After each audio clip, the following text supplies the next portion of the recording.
السلام علیکم ناظرین، آپ سب کا NNI نیوز پر استقبال کیا جاتا ہے۔ میں ہوں ڈاکٹر حافظ محمد خواجہ قادری۔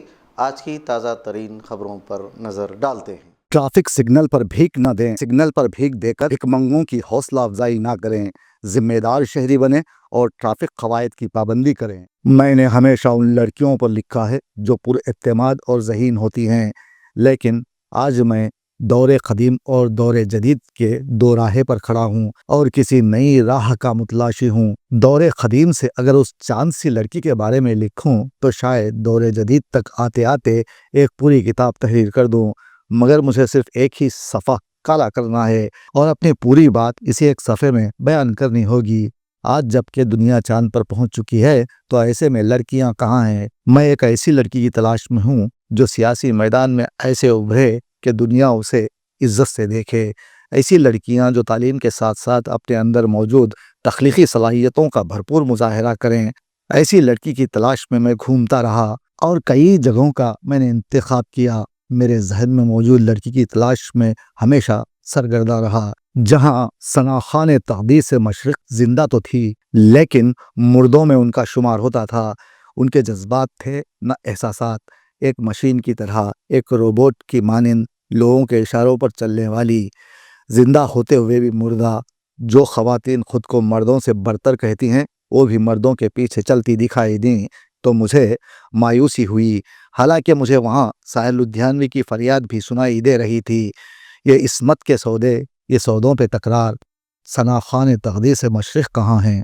میری تلاش جاری تھی۔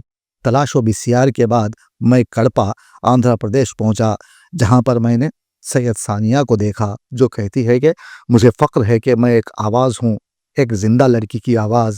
مجھے اپنی آواز کے معنی پر اعتماد ہے۔ لاکھوں لڑکیاں جو بول نہیں سکتی، محض لہو کے گھونٹ پی کر رہ جاتی ہیں، ان کے لیے میری آواز صحرا کی تپتی دھوپ میں تھوڑا سایہ اور دو گھونٹ پانی کے مترادف ہے۔ سید ثانیہ کہتی ہے کہ مجھے اپنی طاقت کا احساس ہوتا ہے جب احساس کمتری میں ڈوبی ہوئی زبانیں میرے سچ سے گھبرا کر انگارے اگلتی ہیں۔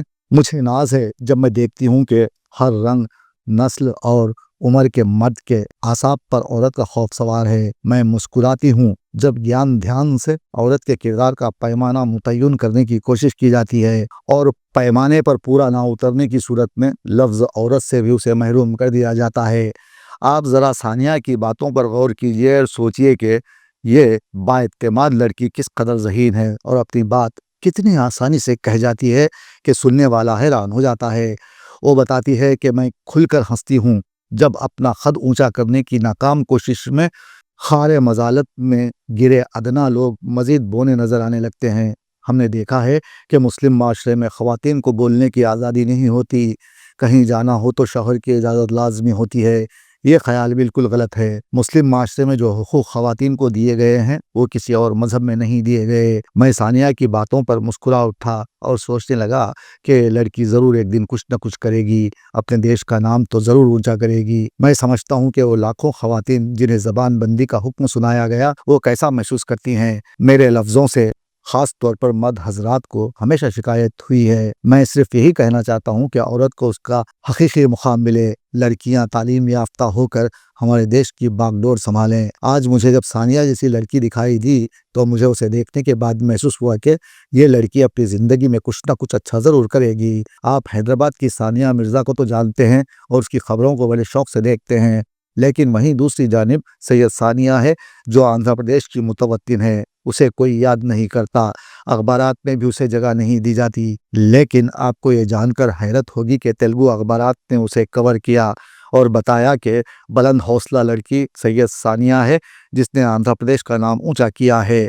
اگر آپ بھی سید ثانیہ کو نہیں جانتے تو میں آپ کو اس لڑکی سے ملاتا ہوں۔ یہ سید ثانیہ ہے جو کڑپا آندھرا پردیش سے تعلق رکھتی ہے۔ اس لڑکی کو ایک متاثر کن شخصیت کے طور پر انگلش کے علاوہ تیلگو اخبارات نے اپنی خبروں میں شامل کیا، لیکن اردو اخبارات نے سید ثانیہ کو فراموش کر دیا اور کہتے ہیں کہ یہی اخبار اردو کی آبیاری میں اہم کردار ادا کرتے ہیں، لیکن اردو بولنے والے سید ثانیہ کو اپنے اخبارات میں جگہ نہیں دیتے۔ 22 سالہ ثانیہ نے آندھرا پردیش میں خواتین کو با اختیار بنانے کے لیے اپنے عزم کا اظہار کیا اور خواتین کی آواز بن گئیں۔ ثانیہ کو نیشنل یوتھ لیڈرشپ ڈائیلاگ